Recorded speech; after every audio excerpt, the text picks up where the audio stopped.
हमारे पार्टी के अगुवा, हमारे रहनुमा लीडर जनाब बैरिस्टर हाजी असदुद्दीन ओवैसी साहब, हमारे स्टेट प्रेसिडेंट शौकत अली चचा,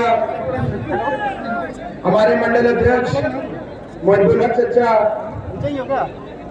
हमारे जिला अध्यक्ष शाह आलम चचा और भी हमारे पार्टी के जितने पदाधिकारी हैं यहाँ पर मौजूद, बड़े बूढ़े बुजुर्ग, हमारे नौजवान साथियों, अस्सलाम वालेकुम और आदाब।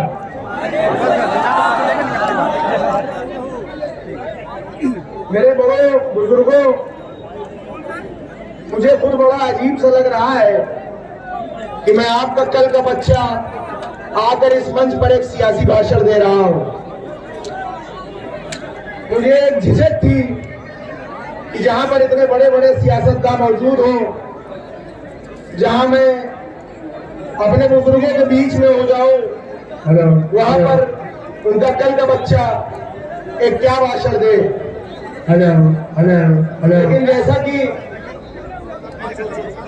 लेकिन जैसे कि मैं एक सियासी घर में पैदा हुआ और बड़ा हुआ, जो कि मैं एक तालिबे इल्म हुआ भी, एक स्टूडेंट हूं, लेकिन सियासी माहौल में रहा। और एक बात कहा जाता है कि मछली के बच्चे को कभी तैरना नहीं सिखाया जाता।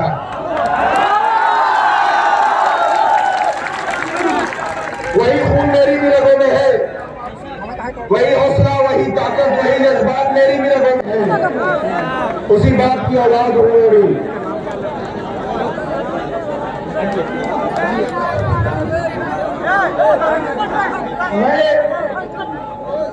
आज जो मैं देख रहा हूं, और सुनिए मेरी बात, बहुत जरूरी बात है।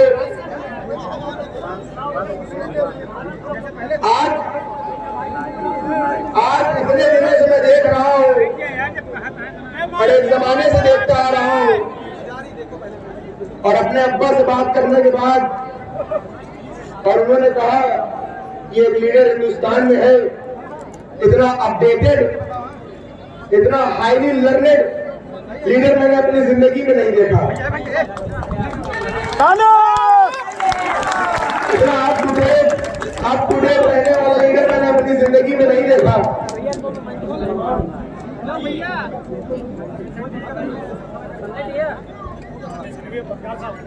नहीं देखा।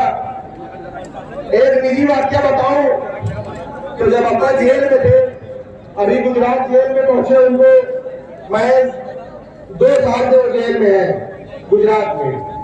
तो जब से वो गुजरात जेल में है, वो 2 ही चीज लाने को कहते हैं।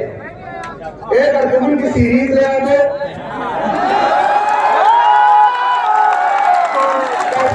अर्जुन की सीरीज ले आ दो, और जनाब असदुद्दीन ओवैसी साहब की स्पीचेस ले आओ।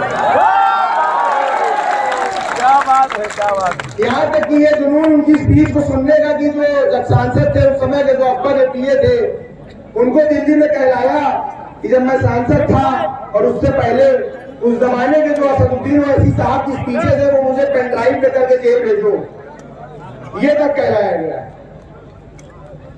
तो जब मैंने अपने अब्बा की बात सुनी, असदुद्दीन ओवैसी साहब के बयानों को सुना, स्पीचेस को सुना, तो ये एहसास हुआ मेरा भी जो कुल इल्म है, जो अक्ल इजाजत देती है, उस हिसाब से हमें समझ में आया कि हम आज तक खड़े जा रहे हैं।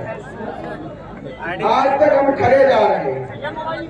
जैसे कि कहा जाता है कि तुम्हारी फाइलों में गांव का मौसम गुलाबी है, मगर ये आंकड़े झूठे हैं, ये दावा किताबी है। वाह, क्या बात है। समझ लीजिए कि इसी तरह से हम लोग खड़े जा रहे हैं और झूठ बोला जा रहा है। हम तो वो है जिन्होंने इतने साल वोट दिया है, हमारे आपके बाप दादाओं ने इनको वोट दिया है। अगर आज हम खुद वोट मांगने की बात कर रहे हैं तो हम क्या जुल्म कर रहे हैं? क्या जुल्म कर रहे हैं बताइए? अगर हम वोट मांग रहे हैं तो हम गलत कर रहे हैं। हमारे साथ अगर हमारे हिंदू भाई, मुसलमान सब साथ में है, हिंदू भाई है, सिख भाई है, ईसाई भाई है, उनको ये पार्टी अगर मौका देने की और उनको हिंदुस्तान को कॉन्स्टिट्यूशन पे चलाने में दखल लेने की बात करती है और सबको लेकर साथ चलने की बात करती है, तो अगर हम आजादी के 75 साल के बाद अगर हम अपना हक मांग रहे हैं तो क्या गलत कर रहे हैं? बहुत से लोग यहाँ उत्तर प्रदेश में और भी जगह हिंदुस्तानों में हमको कहते हैं वोट कटुआ। सुनिएगा, हमको कहते हैं वोट कटुआ। बीजेपी और आरएसएस ने पूरे हिंदुस्तान में हमें कटुआ कटुआ कह के सरकार बनाया है। सेंट्रल में कटुआ कटुआ कह के सरकार बनाया सेंट्रल में। अब ये यूपी में वोट कटुआ कह के सरकार बनाने जा रहे हैं। तो चलिए, अगर हम कटुआ कहलाए जाने से कभी शर्माए नहीं, हम कभी नहीं शर्माए, तो वोट कटुआ कहलाए जाने से क्या शर्माएंगे। कहते हैं ये लोग वोट कटुआ। और सबसे ज्यादा तकलीफ तब होती है जब अपने कुछ भाई भी उसी में शामिल हो जाते हैं। हम इधर 22% है 100 में, 100 में हम 22% है। यहाँ कोई 7 है, कोई 8 है, कोई 10 है। हम वोट का समंदर है, वो वोट का नदी और नाला है। हम वोट का समंदर है, वो वोट का नदी और नाला है। तो क्या कभी समंदर को नदी और नाले रास्ता दिखाते हैं? नदी और नाले आके मिलते हैं समंदर में, आके ये मिलते हैं हमें, ना कि हम इनसे गुजरते हैं। ये अपने अंदर एक एहसास लाइए, कभी किसी से कम न समझिए। एक नारा रखिए कि हम पर क्यों कटुओं का नारा है, अरे 100 में 22 हमारा है। हम पर क्यों कटुओं का नारा है, 100 में 22 हमारा है। अगर मैं बचपने की बात करूं कुछ, तो मैं छोटा सा था, सुनिएगा। तो मैं छोटा सा था और स्कूल जाता था पढ़ने। 1 मिनट यार, भैया सुन लो, आप लोग अगर सुन लो। जब स्कूल में जाता था तो देखते थे दीवारों में लिखा होता था कि तेल लगाओ डाबर का, नाम मिटा दो बाबर का। लिखा होता था कि मुसलमानों तुम्हारा स्थान पाकिस्तान या कब्रिस्तान है। तो ये मैं सोचता था कि ये सबको कहने की बात करता हूँ।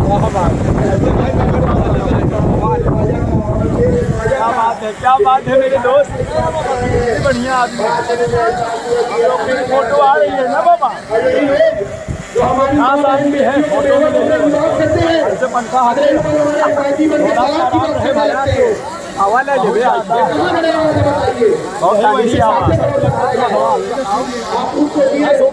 अरे क्या करूं भाई, की बात कर रहे हैं, यकीन करने लायक है कि नहीं है ये लोग? आप बताइए। और हमसे बड़ा देशभक्त कौन है? हमारे पास चॉइस थी, चाहते तो जा सकते थे। कौन हमसे बड़ा देशभक्त? चॉइस थी, हमारे पास जा सकते थे, लेकिन रुक गए। हम वो नहीं है जो कराची चले गए, उनमें से नहीं हम रुक गए। चाहते तो चले जाते, बात का था हमारे, लेकिन नहीं गए, रुक गए। और हमारी पुश्तें यही दफन होंगी इंशाल्लाह इसी मिट्टी में। हमसे वफादारी का सबूत मानते हैं, वफादारी का सबूत मानते हैं ये लोग।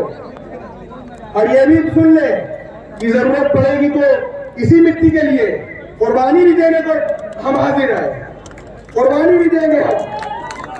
और हमारा मजहब भी सिखाता है कि जहाँ रहो उसके वफादार रहो, वफादार रहना जरूरी है। और ये अब्बा ने तब भी कहा था कि ये लोगों, ऐ सियासतदारों सुन लो, हम सीने पे गोली खाएंगे, मुरली मनोहर जोशी तुम सीने पे गोली नहीं खाओगे, ये अब्बा ने बोला था।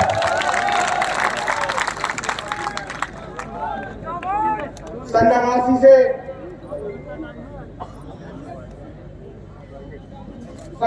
से तारीख है कि आज तक किसी दंगे की वजह से, दंगे की आग की वजह से इलाहाबाद के आसपास का घर कभी किसी ने जलाया नहीं।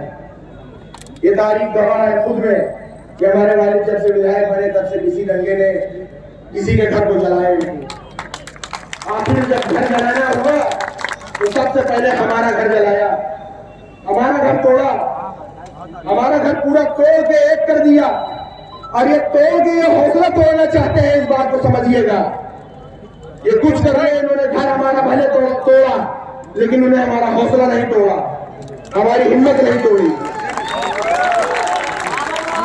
वो बस एक ईंट की दीवार ही पहचान पाएंगे, बस न बसा न पाए एक घर जो वो घर क्या जान पाएंगे। हमारे हौसले की छांव में एक शहर बसता है, मेरे बच्चों को भी टूटी छतों का डर नहीं होता। तुम उन लोगों के साथी हो कि जिनके अनगिनत घर है, मैं उन लोगों का साथी हूं कि जिनका घर नहीं होता। हमारा वक्त आएगा, सुनो सच्ची कहानी है, हमारा वक्त आएगा, सुनो सच्ची कहानी है। हमारे और बदले की रिवायत भी पुरानी है। तैयार रहना कि एक एक ईंट जिस हाथों ने गिराई है,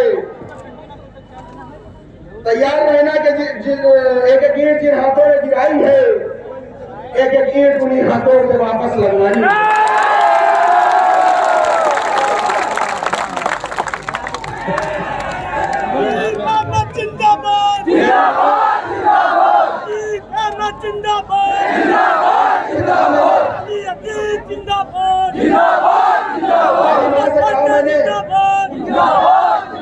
मेरी माँ से कहा मैंने कि अब्बा ने जुल्म के खिलाफ आवाज उठाई, आप 26 साल से उन्हें जेल में देख रही है, मेरे चचा को जेल में देख रही है, मेरे भाई को, अपने बड़े बेटे को जेल में देख रही है।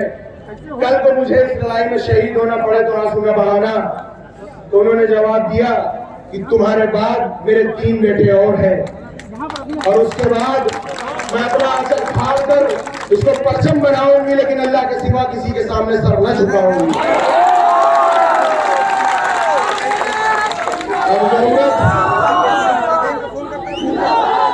अब जरूरत हमें आपको है कि किसी की दलाली बाजारी न किया जाए, किसी का झंडा न उठाया जाए।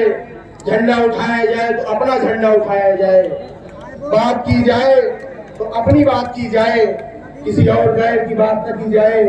हमारे साथ अगर हक पे चलने वाले लोग हर तरीके से जुड़ने को तैयार हैं, तो हम वो लोग हैं जो हक के लिए जान दे सकते हैं, एक पल को नहीं सोचते। हम उनमें से हैं। आज के बाद ऐसा कि कोई नेता ये न कहे कि जाओ लग जाओ काम करो, नेता ये कहे कि हमारे साथ जुड़ जाइए, काम कर लीजिए। ये ताकत बनाइए, अपने अंदर इकट्ठा होने की ताकत बनाइए। बहुत बहुत गुजारिश है आपसे, इस संगठन को मजबूत करिए। और अब हमारी अम्मी अब्बा के भेजे हुए खत को पढ़ेगी, जो अब्बा ने साबरमती जेल से अपने आवाम के लिए भेजा है। अस्सलाम।